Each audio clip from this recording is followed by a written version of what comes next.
Hello दोस्तों, आज मैं आपको जो कहानी सुनाने जा रही हूँ वो कहानी है सोने चांदी के दो जादुई रास्तों की। तो चलिए दोस्तों, देखते हैं आज की ये कहानी। एक गांव में कनिका और काजल नाम की दो सहेलियां रहती थीं। वो दोनों ही अनाथ थीं और दूसरों के घरों में काम किया करती थीं और उसी से अपना गुजारा किया करती थीं। कनिका बहुत ही ईमानदार लड़की थी। वो हमेशा दूसरों की मदद किया करती थी। लेकिन वही काजल बहुत ही चालाक लड़की थी और कनिका के सारे पैसे चुरा लिया करती थी। एक दिन काजल कनिका के सारे पैसे चुरा लेती है। अरे, मेरे पास तो 1 रुपया भी नहीं है। ऐसे ही कुछ दिन बाद काजल फिर से कनिका के सारे पैसे चुरा लेती है और अपने लिए अच्छे अच्छे कपड़ों की शॉपिंग कर लेती है और होटल्स में जाकर भर पेट खाना खाती है। आज तो घर में खाने के लिए कुछ भी नहीं है। मैं एक काम करती हूँ, बाजार से ही कुछ लेकर आती हूँ। फिर कनिका अपना पर्स चेक करती है। हे भगवान, इसमें तो 1 भी पैसे नहीं है। मैंने तो कल ही इसमें पैसे रखे थे, कहाँ चले गए अचानक? काजल, मेरे पैसे तुम निकालती हो क्या? हे भगवान, तूने मुझे चोर समझ रखा है क्या? मैं तेरे पैसे क्यों लूंगी? अरे अरे नहीं बहन, इसमें चोर वाली कौन सी बात है? मैं तो पूछ ही रही थी ना। अरे, मैंने तेरा कोई पैसा नहीं लिया और आज के बाद मुझसे ये पूछना भी मत, ठीक है? ठीक है बहन, लेकिन मुझे कुछ पैसे उधार दे दो। मैं कुछ खाने के लिए लेकर आती हूँ। मेरे पास कुछ भी नहीं है। ओहो, पैसे तो मेरे पास भी नहीं है। सब पैसे खर्च हो गए हैं और मैंने तुझे घर खर्च के लिए भी कुछ पैसे दिए थे ना, तूने वो भी खर्च कर दिए। अब इतने पैसे मैं कहाँ से लेकर आऊंगी? अब क्या करूँ बहन, घर में खाने के लिए कुछ भी नहीं है, कहाँ से लेकर आऊंगी? मुझे तो बहुत भूख लगी थी। जब मैं काम से आ रही थी तो एक मंदिर के बाहर मुफ्त में खाना मिल रहा था। मैंने तो वहीं पर कुछ खा लिया। अब तू देख कि तुझे क्या करना है। कनिका अपना थैला उठाकर बाजार की ओर चलती है। भैया, थोड़ा सा राशन उधार दे दो, अगले महीने आपके सारे पैसे चुका दूंगी मैं। अरे बहन, हमारी दुकान पर उधार मांगकर हमें शर्मिंदा मत करो। हम किसी को उधार नहीं देते। अगर पैसे नहीं दे सकती तो यहाँ से चली जाओ। कनिका बिना सामान लिए अपने घर वापस आ जाती है और पानी पीकर ही सो जाती है। इसी तरह काफी दिन बीत जाते हैं। काजल रोज रोज घर से बाहर खाना खाती रहती थी। वहीं कनिका बिना खाए पिए सो जाया करती थी। एक दिन काजल काम करके घर लौट रही थी। तभी रास्ते में 2 औरतें बातें कर रही थीं। अरे बहन, हमारे पास वाले जंगल में 2 जादुई रास्ते हैं। एक रास्ते पर जाने से हमें बहुत सारी धन दौलत मिलती है। उसके बाद हमें जिंदगी भर काम करने की कोई जरूरत ही नहीं पड़ती। अरे, ये तुम कैसी बातें कर रही हो? ऐसा भी होता है क्या आजकल? हाँ बहन, बिल्कुल, लेकिन वहाँ जाना बहुत कठिन है। सुना है एक बार कोई चला गया था वहाँ पर, लेकिन वापस लौटकर नहीं आया। काजल ये सारी बातें सुन लेती है और बहुत ही ज्यादा खुश हो जाती है। मैं भी उन जादुई रास्तों पर जरूर जाऊंगी और वहाँ से सारी धन दौलत उठाकर अपने साथ ले आऊंगी। उसके बाद मुझे ये गरीबों जैसी जिंदगी जीनी ही नहीं पड़ेगी। काजल खुशी खुशी अपने घर वापस आ जाती है। एक काम करती हूँ, इस गवार कनिका को भी अपने साथ जंगल में ले जाती हूँ। अगर कुछ मुसीबत आए तो दोनों मिलकर सामना कर लेंगे और धन दौलत मिलने के बाद इसे जंगल में ही छोड़ दूंगी, अपने साथ थोड़ी न रखूंगी। अरे बहन कनिका, तुम्हें भूख लगी है ना? तुमने 2 दिन से कुछ खाया भी नहीं है। हाँ बहन, तुम बिल्कुल सही बोल रही हो। मुझे बहुत भूख लगी है बहन। घर में राशन का एक दाना भी नहीं है। अच्छा सुन, मैं जब बाहर जा रही थी ना, तब मुझे जंगल दिखाई दिया था। वहाँ पर मीठे मीठे स्वादिष्ट फल लगे हुए हैं। एक काम करते हैं, जंगल चलते हैं और मीठे मीठे फल खाते हैं। कनिका काजल की ये बात सुनकर बहुत खुश हो जाती है। हाँ हाँ चलो बहन, हम फल ही खा लेंगे। फिर दोनों सहेलियाँ जंगल की तरफ जाती हैं। कितना आगे आ चुके हैं हम काजल, लेकिन हमें कहीं भी फल नहीं दिखाई दिए। तुमने तो कहा था कि जंगल में बहुत स्वादिष्ट फल हैं। दरअसल क्या है ना, मैं रास्ता भूल गई हूँ। पता नहीं वो फल से लदे हुए पेड़ कहाँ देखे थे। शायद थोड़ा आगे हैं। तुम आगे चलो मेरे साथ। काजल कनिका को और आगे ले जाती है। आगे चलते चलते वो दो जादुई रास्तों के पास पहुँच जाती हैं। उनमें से एक रास्ता सोने का था और दूसरा रास्ता चांदी का था। अरे ये हम कहाँ आ गए हैं बहन, हमें तो घर जाने का रास्ता भी नहीं मालूम। अब तभी वहाँ पर एक जादूगर प्रकट होता है।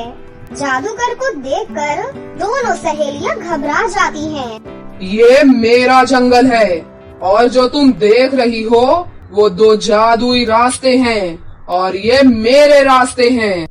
हमें माफ कर दीजिए, हम तो इस जंगल में कुछ फल खाने के लिए आए थे, लेकिन शायद हम रास्ता भूल गए हैं। आप हमें इस जंगल से बाहर निकलने का रास्ता बताइए। मूर्ख लड़कियों, अब तुम इस जंगल से एक ही शर्त पर वापस जा सकती हो। तुम्हें इन दोनों सोने और चांदी के रास्तों में से कोई एक रास्ता चुनना होगा। अगर तुम चांदी वाला रास्ता चाहती हो तो तुम सही सलामत खुशी खुशी अपने घर जा सकती हो, लेकिन तुम्हें रास्ते में एक बूढ़ी औरत की सेवा करनी होगी। वहीं अगर तुम इस सोने वाले रास्ते पर जाती हो तो तुम्हें बहुत सारी धन दौलत मिलेगी। जिंदगी भर तुम्हें काम करने की कोई जरूरत नहीं पड़ेगी। जादूगर की ये बात सुनकर काजल बहुत खुश हो जाती है। और मुझे तो ये सोने वाले रास्ते पर ही जाना है। अपनी सारी गरीबी से मुझे छुटकारा पाना है। मैं और गरीबों की तरह बिल्कुल नहीं रह सकती। काजल, ये तुम कैसी बातें कर रही हो बहन? हम जितना कमाते हैं हमें उसी में खुश रहना चाहिए। मुझे इस रास्ते पर जाना कुछ ठीक नहीं लग रहा। तुम इस रास्ते पर मत जाओ बहन। अपनी बकवास बंद कर, समझी? मुझे भाषण मत सुनो यहाँ खड़े होकर। तुझे जाना है तो चली जा, मैं तो सोने वाले रास्ते पर ही जाऊंगी। जादूगर जी, मुझे चांदी वाले रास्ते पर ही जाना है। सही सलामत अपने घर पहुंचना है और उन बूढ़ी दादी की भी मदद करनी है। बुजुर्गों की मदद करना तो बहुत पुण्य का काम होता है।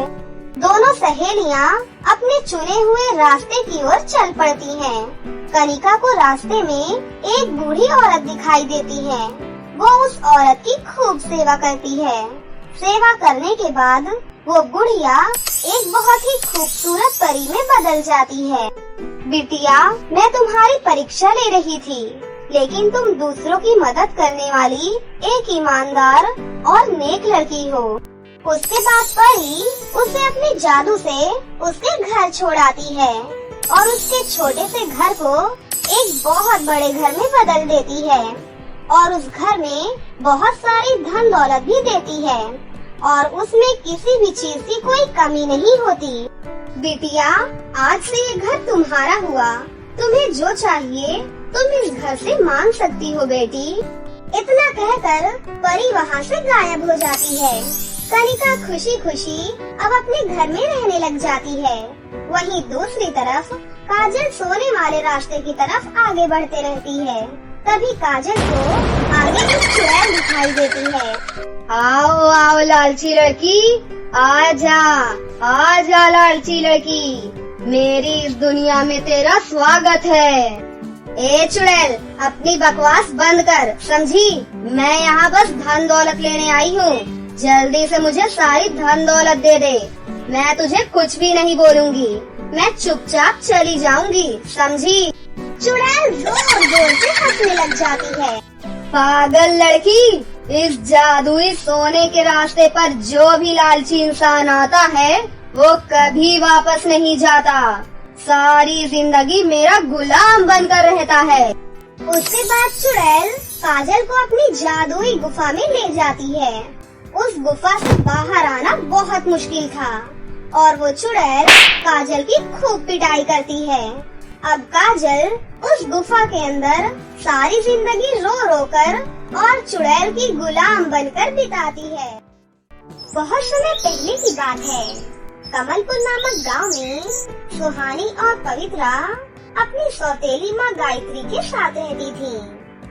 सुहानी और पवित्रा की माँ उन्हें बचपन में ही छोड़कर स्वर्ग चली गई थी और उनके पिताजी माधव शहर की एक कंपनी में काम करते थे। सुहानी और पवित्रा की माँ की मृत्यु होने के कारण माधव को उन दोनों का ध्यान रखने में बहुत दिक्कतें आती थी। इसलिए सुहानी और पवित्रा के पिताजी माधव उन दोनों का भी ध्यान रखने के लिए गायत्री नाम की एक औरत से शादी कर लेते हैं। गायत्री का एक अपना बेटा भी था जिसका नाम रॉकी था। शुरू में गायत्री माधव के सामने सुहानी और पवित्रा से बहुत प्यार करती थी और उनका पूरा ध्यान रखती थी। लेकिन माधव के शहर जाने के बाद गायत्री सुहानी और पवित्रा से घर का सारा काम करवाने लगी और उन्हें कभी कभी भरपेट खाना भी नहीं देती थी। ऐसे ही समय बीत रहा था। एक दिन रॉकी अपनी माँ गायत्री से कहता है, माँ, मैं अपने दोस्तों के साथ लुलु मॉल घूमने गया था और वहाँ पर मुझे एक सुंदर सी साइकिल पसंद आ गई है और वो साइकिल कोई और व्यक्ति खरीदे उससे पहले मुझे खरीदनी है माँ। ठीक है मेरे प्यारे बेटे, चलो तुम्हारे लिए वो साइकिल अभी खरीद कर ले आते हैं। तभी तो मेरा बेटा दुनिया का सबसे स्टाइलिश बेटा लगेगा ना। वैसे कितने की है तुम्हारी वो साइकिल? माँ, ज्यादा नहीं, सिर्फ 10,000 रुपए की है। जल्दी चलो ना, नहीं तो कोई और वो खरीद ले जाएगा माँ। गायत्री और रॉकी मॉल के लिए निकल ही रहे होते हैं कि तभी सुहानी गायत्री से कहती है, माँ, हमारे भी सारे खिलौने पुराने और टूट गए हैं। कृपया करके आप हमारे लिए भी सस्ते से खिलौने खरीद लेना। चुप कर बेवकूफ लड़की, अभी कुछ दिन पहले ही मैं तेरे लिए बाजार से खिलौना खरीद कर लाई थी। इतनी जल्दी तोड़ दिया तूने। अब तुझे वही टूटे फूटे खिलौनों से खेलना होगा और शाम को जब मैं आऊँ तो सारा खाना बना होना चाहिए, नहीं तो तेरी खैर नहीं, समझी? इतना कहकर गायत्री अपने बेटे रॉकी के साथ लुलु मॉल में साइकिल खरीदने के लिए चली जाती है और सुहानी शाम के खाने के लिए बाजार से सब्जियां खरीदने के लिए चली जाती है। सुहानी बाजार से सब्जी लेने जा ही रही होती है कि रास्ते में एक सड़क के किनारे एक बूढ़ी दादी बैठी होती है। सुहानी उन बूढ़ी दादी के पास जाती है और उनसे बोलती है, क्या हुआ बूढ़ी दादी, आप सड़क के किनारे इस तरह से क्यों बैठी हुई हैं? क्या मैं आपकी कोई मदद कर सकती हूँ? बेटी, मुझे आँखों से कुछ दिखाई नहीं देता और मैं घर का रास्ता भी भूल गई हूँ। कृपया करके तुम मुझे ये सड़क पार करा दो बेटा। सुहानी उस बूढ़ी दादी का हाथ पकड़कर उन्हें सड़क पार करा देती है। फिर जब सुहानी वहाँ से जाने लगती है तो वो बूढ़ी दादी एक परी के रूप में बदलकर सुहानी को आवाज लगाती है और सुहानी से कहती है, रुको सुहानी, आप कौन हैं? यहाँ तो एक बूढ़ी दादी थी ना, अचानक से इतनी जल्दी वो कहाँ चली गई? सुहानी, मैं ही वो बूढ़ी दादी थी। मैं रानी परी हूँ। मैं परीलोक में अपने परीलोक की परियों के साथ रहती हूँ।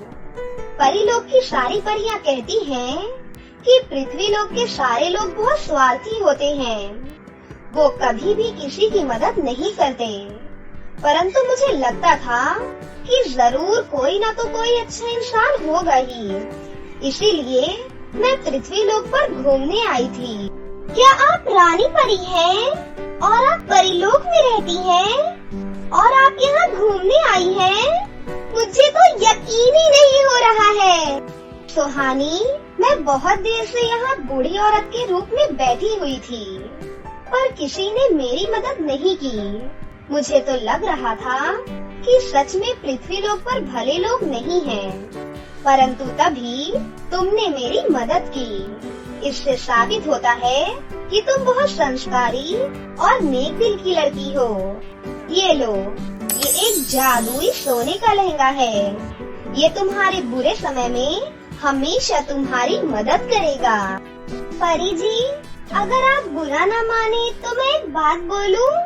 हाँ, बोलो प्यारी बच्ची। मेरे घर में मेरी एक छोटी बहन भी है। क्या आप उसके लिए भी एक लहंगा दे सकती हैं? उसके कपड़े बहुत पुराने और फट गए हैं। हाँ, क्यों नहीं। ये लो, ये दोनों सोने चांदी के जादुई लहंगे हैं।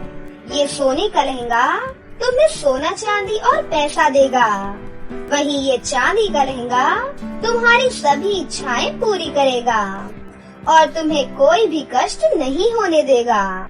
सुहानी रानी परी से वो दोनों सोने चांदी के लहंगे लेकर घर वापस आ जाती है और अपनी बहन पवित्रा को सारी बात बता देती है। सुहानी दीदी, अब तो हमारे पास ये सोने चांदी के जादुई लहंगे हैं।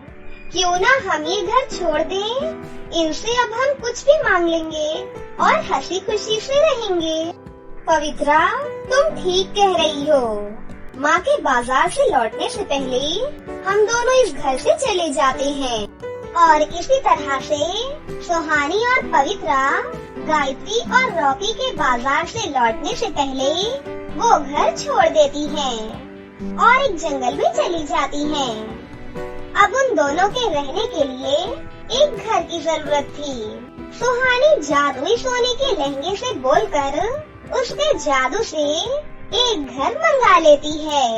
हे जादुई सोने के लहंगे, कृपया हम दोनों बहनों के रहने के लिए एक सुंदर सा घर बना दीजिए। सुहानी के इतना बोलते ही वहाँ एक आलीशान घर प्रकट हो जाता है और दोनों उस घर के अंदर चली जाती हैं। फिर वो अंदर जाकर देखती हैं कि वो घर तो स्वादिष्ट स्वादिष्ट पकवान, सुंदर सुंदर ड्रेसेस, बैठने के लिए बेहतरीन सोफे आदि चीजों से भरा हुआ है। दोनों बहनें उस घर में हंसी खुशी रहने लगती हैं। कुछ समय बाद सुहानी और पवित्रा के पिताजी माधव शहर से काम की छुट्टी लेकर घर आते हैं। माधव घर आकर गायत्री से बोलते हैं, गायत्री, मेरी दोनों प्यारी बेटियाँ सुहानी और पवित्रा कहाँ हैं? जी पता नहीं, सुहानी और पवित्रा कहाँ चली गयी। मैं रॉकी के साथ बाजार गई हुई थी और जब घर लौट कर आई तो मेरी दोनों प्यारी बेटियाँ घर पर नहीं थी। उस दिन से तो मेरा रो रो कर बुरा हाल है। पता नहीं दोनों बेटियाँ किस हाल में होंगी। क्या तुमने पुलिस की मदद ली? और ये बात कब की है? नहीं, मैंने कोई पुलिस कंप्लेन नहीं की। उन्हें घर से गायब हुए पूरा 1 महीना हो चुका है। मुझे तो तुम्हारी बातों से साफ साफ नजर आ रहा है कि जरूर तुमने उन बेचारियों को परेशान किया होगा, इसीलिए वो घर छोड़कर चली गई होंगी। पता नहीं किस हाल में होंगी मेरी दोनों प्यारी बेटियाँ। मुझे तो उनकी चिंता हो रही है। मैं जा रहा हूँ। जिस घर में मेरी दोनों बेटियाँ रहेंगी उसी घर में मैं भी रहूँगा। और इस तरह माधव घर छोड़कर अपनी दोनों बेटियों को ढूंढने निकल जाता है। सभी जगह ढूंढने के बाद माधव को जंगल में एक घर दिखाई देता है। माधव चलते चलते बहुत ज्यादा थक गया था। वो पानी मांगने के लिए उस घर में जाता है और देखता है कि उसकी दोनों प्यारी बेटियाँ सुहानी और पवित्रा वहाँ बड़े ही प्यार और आराम से रह रही थी। सुहानी और पवित्रा अचानक से अपने पिताजी को सामने देखकर बहुत ही ज्यादा खुश हो जाती हैं। पिताजी, आप हमारे पास आ गए। हमें माफ कीजिए, हमने आपको अपने घर में नहीं बुलाया। वहाँ सौतेली माँ हम पर बहुत अत्याचार करती थी, जिस वजह से हम दोनों इस जादुई सोने के लहंगे की मदद से दिए हुए घर में रहने लगे। कोई बात नहीं मेरी प्यारी बच्चियों, मैं भी तुम्हारी सौतेली माँ गायत्री को हमेशा हमेशा के लिए छोड़कर आया हूँ और अब अपने आगे की जिंदगी तुम लोगों के साथ ही बिताऊंगा। ये सब देखकर जरूर तुम्हारी स्वर्गवासी माँ भी बहुत खुश हो रही होंगी। और उस दिन के बाद से माधव अपनी दोनों बेटियां सुहानी और पवित्रा के साथ हंसी खुशी से रहने लगता है।